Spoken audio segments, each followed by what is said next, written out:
Now for part two on documenting dreams. What group of people do you hope to inspire? Ah, so naturally, you want to inspire the younger population. So this part, I think sometimes I get confused with inspiring and impacting. I love my babies and my older people. I think when I think of inspiring, I'm not really inspiring older people, but I want to impact older people I want them to know that, your fight was not in vain. I see you, I appreciate you. This is what your fight made me. This is what you helped to create in me. I think when I think about inspiring, I want to inspire young women. In what seems like a male-dominated world, I want to inspire young women, maybe young people in general. It doesn't have to be women. I think I went to women naturally because I'm a woman and I have daughters. But I think also for my son, I want them to have a spirit of determination. Don't let somebody tell you what you can and cannot do. And in this world, people will. Absolutely. I think I want to inspire people to be their own person. You brought up Maya Angelou earlier, and one of my favorite quotes of hers, because that one that you brought up was one of my favorites, but one of my favorite quotes was, "When people show you who they are, believe them." And I think that was like a big thing for me growing up, because when you grow up, you want people to like you. You want to be cool with people, or you may not want to be cool with people. I think one of the biggest things I had to learn was believing who people were and meeting them where they were. And if I needed to, leaving them where they were. So I think that I want to inspire people. That was a big part of me finding me. Like, I'm okay at this point in my big age with somebody not liking me. I'm okay with somebody not knowing me. I'm okay with somebody not wanting to talk to me. And I'm okay with somebody wanting to talk to me, wanting to hear from me, wanting to learn from me. I'm okay either way, because I'm okay with meeting you where you are. And I think that once you get to that point where you know who you are, I feel like there are no limits. There's no box anybody can put you in. And I feel like that's the biggest thing that I would like to inspire people, period. I think women or young ladies or boys, and having a respect for yourself, that if you respect yourself, you won't allow anybody else to disrespect you. You'll require a certain level of respect. You'll require a certain level of attention that you allow into your world, into your space. And I think that, it would be, I started out with young women. I think young women or men. Yeah, I think there's opportunities no matter if it's the opposite sex or not. Right. You have an opportunity to have some type of impact. Let's take, gender, race, it doesn't matter. There's an opportunity to impact and inspire, like you said. Right. I like the fact that you use both impact and inspire, and you define the difference for you. And you just made me think a lot of things. While we are on this earth, we need to use our time wisely. And, that includes the people that we meet, that includes the time that we spend with ourselves, the time we spend with family. And I think as we age, we start to see the value in that, and the work for me personally has been, in this season, has been that very thing. Like, Jenelle, show up as who you are. They can take you or leave you. And, if I could be vulnerable for a moment, one of my areas of growth is people pleasing. And I didn't realize what impact that was having on me until I got much older. because for me, it felt like I was, being a servant leader or, and sometimes you got to recognize the difference. So you should be a servant leader, but everybody is not going to be receptive to those things that you are sharing with them, or that, of all the giving. I always knew that I would give too much too soon, but I didn't, but I thought it was okay, because that's who I am. You know what I mean? I'm a giver. And, being able to find that balance was a thing that I had to work on, and I still work on today. Much better, I feel, than I was before, because before I didn't even know. Like, I didn't even realize that's what I was doing. And I think you also, God will put people in your life to bring that thing out of you. And if you are willing to be vulnerable, which is where I do become proud of myself, which is going to lead me to the next question. I become proud of myself because I allowed myself to be vulnerable in that place, because I wanted to be better, So, there's some things you're like, I absolutely know this about myself. What is that thing that you know about yourself and nobody could ever tell you, like, no, actually it's this? Sometimes people try to talk you into things about yourself. What is that? What is that thing that people cannot talk you out of about yourself? Yeah. Yeah. I am who I am. The thing, like I said before, I am very determined. There's like, if I have something set in my mind, then I'm going for it. I just think that, I don't know. Just say it. Whatever it is, just say it. Yeah. Look, I'm like, this is a safe place. Oh, I know. Oh, I know. I just think that, like, if something about myself, I just am who I am. I'm just gonna be, I'm inquisitive. I'm just going to be, I'm gonna ask you questions. I'm gonna listen to you. I'm gonna talk. I'm gonna talk to you whether you want to talk to me or not, most of the time. I'm gonna be that, I'm that person that will talk to anybody. I don't care if you're somebody that's living on the streets, or if you're, somebody's CEO, owner, billionaire. It doesn't matter. I am who I am. I get a lot. I think when I moved to Philly, I got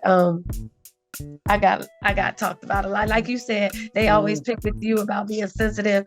I got picked on a lot for being, what they call Joe familiar. Because I talk to people. I talk to anybody. Like, it's not a matter of, oh, I'm trying to, get in your pants. I'm trying to get something from you. I'm trying to do this. I'm trying to do that. Yeah. It's just, I am who I am. And I just don't think that, that's something that people can change about me. And I think even like getting married in my late 20s, I said late 20s, and having to grow up with another person. I think like my husband will tell you, I am who I am. Like, you're growing with somebody, you're growing up in yourself. I think some things you're willing to compromise. Some things you're willing to lean in on, for the better of, like, for the whole of the marriage. And then some things you're like, you gotta take me as I am. I am who I am. Yeah. And who I am is, I'm an introvert that acts as an extrovert. I'm a social butterfly, but I'm also a loner. I like my me time. I like being by myself sometimes, but I also like clowning. I like, talking junk. I like laughing. I like being around people. I am a leader, whether I got somebody following me or not. If it's something that I feel is right, I'm gonna stand on it. I'm not afraid to be unliked. I don't think that's something people are gonna change about me. And I don't feel like I have to prove myself to anybody. I just feel like if it's something that I feel like I need to do and you don't feel like I can do it, it's not really me proving it to you. It's just, okay, you don't feel like I can do it, but I'm going to do it. So I just think the word to describe me is determined, and I don't think anybody's going to take that away. And I just think it's just me. Yeah, I hear that. So you said a couple of things that, made me think. You said, we'll talk about two different things. One, being a leader on your own. That's something you said, and that just really stuck out to me. What does that look like? What does it mean for you personally? For me, it means that everybody's not going to see your vision. Everybody's not going to agree with you. And at this stage of the game, I learned that everybody's not meant to come with you. And wherever you're going, it may not be for everybody else. It may some paths in life you may be walking on your own, because it might be you and God. It might be something that you're meant to see, develop, follow through with. It may not be for anyone else but you. You have to know that. You have to see that, and you have to be willing to walk anyways. I feel like everything isn't meant for everybody. And then I feel like, some things people will follow you, or people will see, and they will, take those steps with you. Yeah. To that point leads me to the next thing. You said, you and your husband had to grow up together, or that was part of the work, right? And I say this all the time because me and Jerry moved away, and people were like, so, how did that work? Or why did y'all move? I said, we needed to grow up. We didn't know it till we got here. And that was our reality, that we needed to grow up because, similar to you, we got married, turning 30 or, getting very close to 30. And which was not traditionally, a thing for the previous generation, our parents. They got married young, or, they were engaged or with somebody, at a very young age. And so for us, that was the difference. We waited later. We had kids later. They did everything we call old maids to some degree because we were waiting to, do certain things before we, went down that path. But what are some things that you had to grow up from or grow into together? For one, I'm still Deborah's only child. So, and I'm still very much a loner. So sharing my space, not just sharing, everybody wants to be like, oh, only children, they so selfish, they this, they that, yada, yada, yada. I'm not really selfish, but I am a little selfish sometimes with my space. Where I will need to take some time for me, so that I can be better for you. But I think we had to grow up as far as like compromising. Like I grew up with a single parent, but I was spoiled. But I was spoiled but self-sufficient. Like I grew up learning to do things on my own. So one of the biggest things is I am big on, being self-sufficient, being independent, but I am also big on letting your person be the person for you. Letting them, as some people would say, let a man be a man. That's what old people say. Let a man be a man or whatever. I agree. You have to be willing to allow people to be there for you, or you can't complain about it when they're not, because you want to be Superwoman. Without no offense. Everybody, we all have Superwoman in us, but Superwoman needs love and some time and some energy sometimes, you know what I'm saying? Absolutely. Superwoman needs to be checked on too, you know what I'm saying? And if you're going through life like, I need nobody, I can do everything on my own, and I had to learn that. Yeah. As you get tired, you get overwhelmed, you get burnt out. Quick. So just letting your person be that person for you. It doesn't mean you're less independent. You're less of Superwoman. Yeah. I think learning how to I don't want to say fight, but learning how to disagree fairly. Productive arguments. That's what Ruby D called it. Arguments, which is hard. It was hard. I tell people all the time when people say, "Ooh, how is married life? How is marriage?" I say, marriage, and it's another one sounding like the old people. Marriage is not for the weak and weary. It is work. No, ma'am. It's work. Yeah. It's work in communication. Because if you're getting married young, or if you're even getting married, like we said, we got married closer to 30. Like, you're still having to learn to communicate. You're having to learn to communicate effectively. You're having to learn how to communicate using somebody's love language. You're having to learn how to communicate so somebody can hear you, not just hear your voice, but hear you. Just figuring out how to communicate, how to get this man to hear the words that come out of my mouth. And vice versa. And vice versa. You might not be saying something I want to hear at that time. But maybe I'll pick it back up in maybe like an hour. Just trying to figure out how to love you in your vulnerability when you decide that you're going to be vulnerable, extra vulnerable with that person in your life. How to figure out how to support you in that space so that you feel supported. Just learning people's language all the way around, because how we may feel we're supporting somebody might not be there. They may not be receiving it as such. Having to grow together in that instance. Just how to get past, because you go through rough spots in your marriage.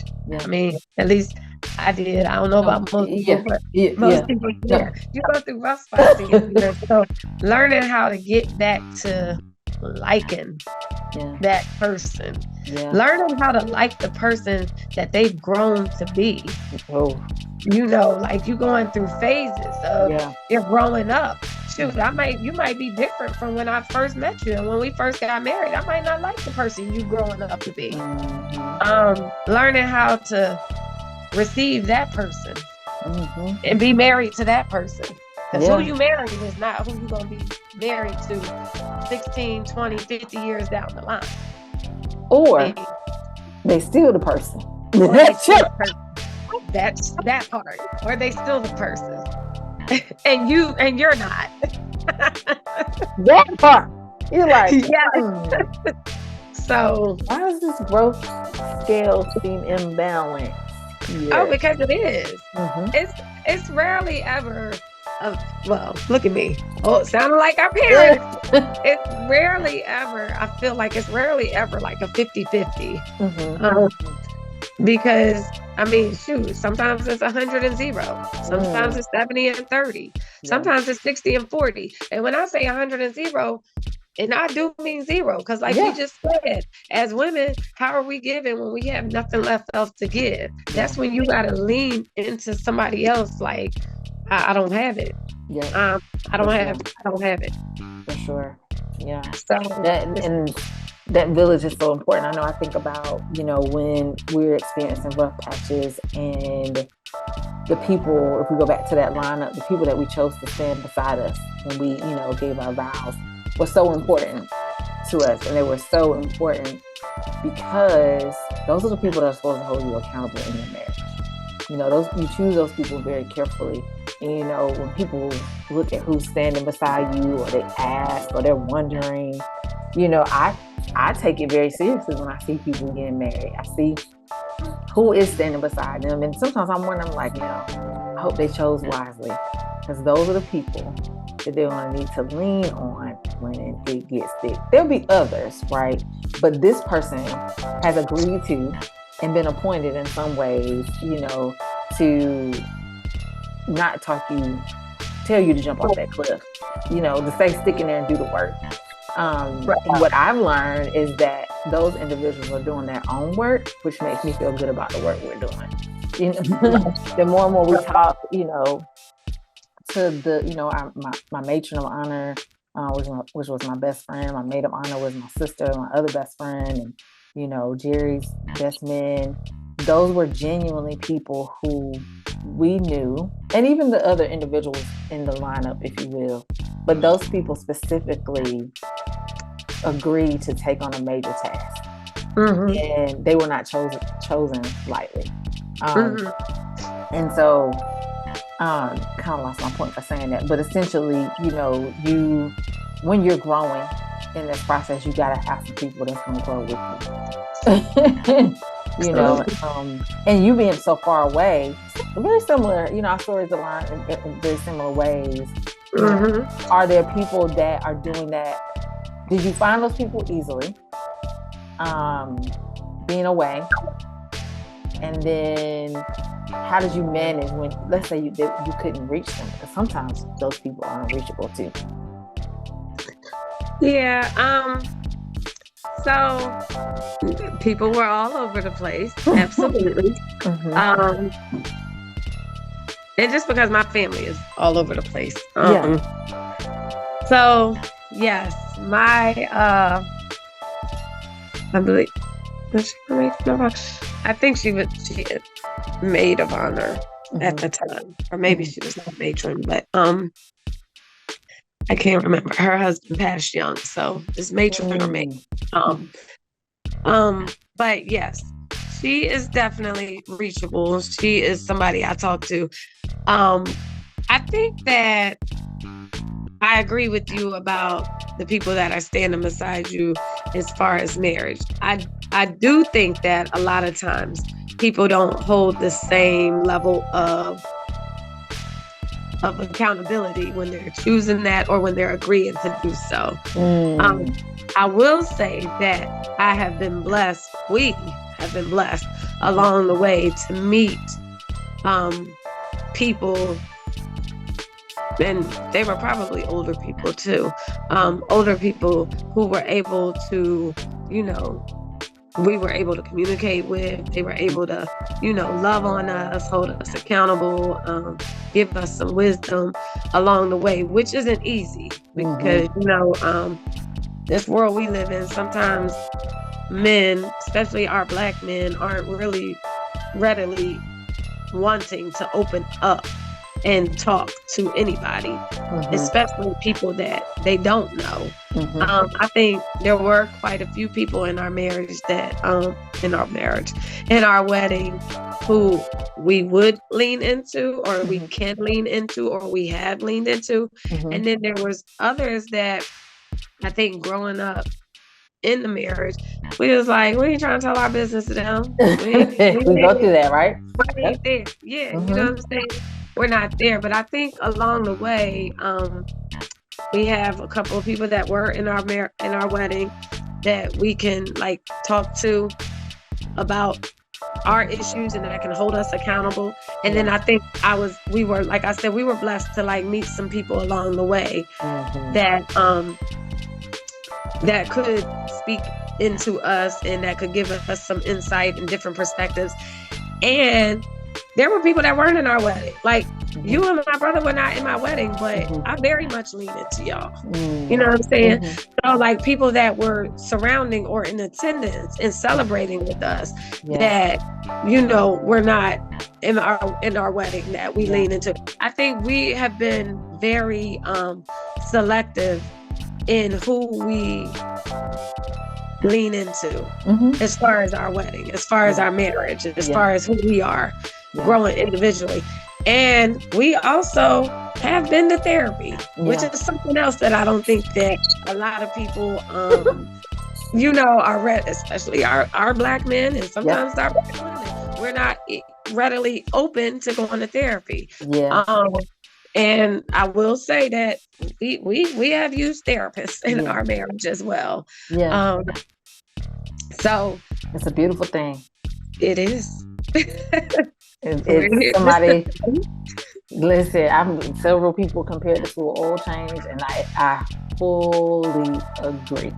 You check on it, you make sure that car is running every 3 to 5 months. It is the same in relationships, especially marriage. It's a high level of commitment, and so why wouldn't you want to check in and make sure it's still running and Yeah.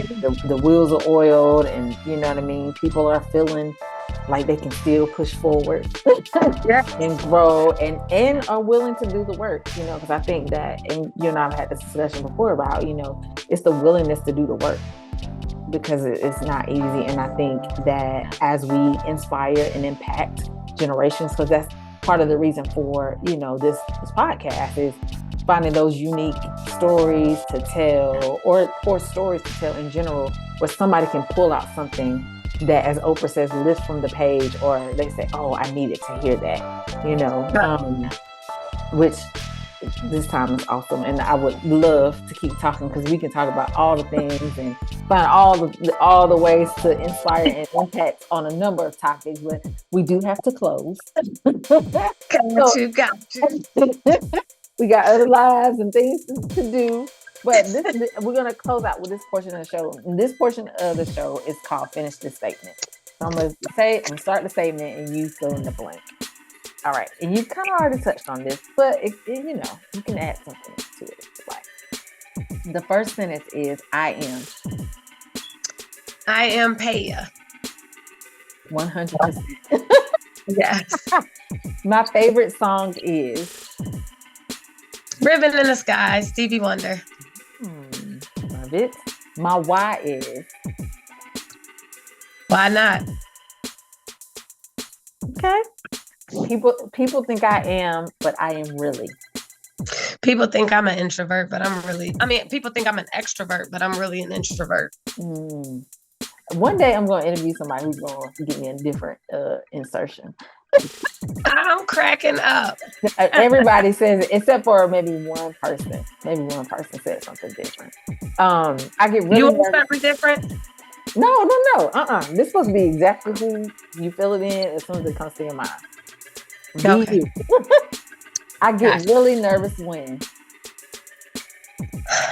I think when I'm rushing around, which is ironic because I'm usually late. So I'm usually, I don't know. I get really nervous like when I'm rushing. Mm-hmm. And I don't know why, because I'm always rushing. So I don't know. That's good. Well, it's funny because every conversation that we have, and we don't talk like on a regular, like a schedule or anything. However, when we do talk, I learn about so many things that we have in common, which I think is why I feel like you like literally my twin. my north side twin, because there's so many things that we have in common. And I have to give credit to my husband and the people that have become extended family, because every time I talk to someone that he's introduced and connected me to, I'm gonna say it that way, because I met many people from whatever, that the ones that I've stolen from him, we have built some important relationships and have so many unique things in common. But the thing that makes me feel the best about it is, again, doing extraordinary things, but the humility is what I just absolutely love. And every time I talk to someone like you or a couple other people I've met that just are doing some things that I feel like are mind-blowing. And then for them, it's like, this is what I'm supposed to be doing. Or for you, but it's still it just reminds me the importance of humility. And I think you are one of the most humble people I know. And I'm grateful that I get to be in your space and and get to learn from you and hear your voice and get to know more of your story. And I also get to document your dreams on my podcast. Oh my gosh. And so thank super you. exciting. And I feel the same about you. All of the above and then some. Well, I am grateful, and I'm so glad you agreed to be on episode 8 of Documenting Dreams. Again, this is Jenelle Hanes, your host, and I'm closing out with Dr. Paya Williams, aka Dr. P, aka Pay You a Dollar, Pay You Poo, all the beautiful things that describe this wonderful person. Thank you so much for being here once again, and hopefully we can do it again and continue this. Thank you for having me. Absolutely.